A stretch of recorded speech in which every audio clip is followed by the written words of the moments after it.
The Israeli Prime Minister came to the UN to make the case for action that could lead to a military strike.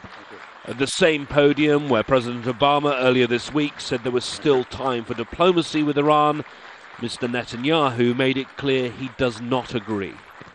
I speak about it now because the hour is getting late, very late. I speak about it now because the Iranian nuclear calendar doesn't take time out for anyone or for anything. The Israelis say they want a red line drawn. To make the point, the Prime Minister produced a somewhat crude diagram. If these are the facts, and they are, where should a red line be drawn? A red line should be drawn right here. Mr. Netanyahu made it clear that his information doesn't come from intelligence reports, but from a UN agency.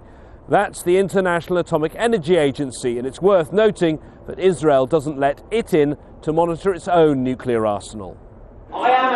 In an interview with Al Jazeera, the Iranian president was asked about threats of an Israeli strike. We don't really take seriously the threats of the Zionists.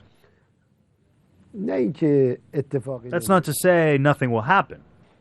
The Zionists, to save themselves, are seeking new adventures. The Israeli Prime Minister used his UN appearance to grab the attention of the Western powers. But as the Secretary of State met Mr. Netanyahu, it was clear the US and its allies are, for now, continuing on the diplomatic track in order to resolve the nuclear standoff with Iran. James Bays, Al Jazeera, at the United Nations.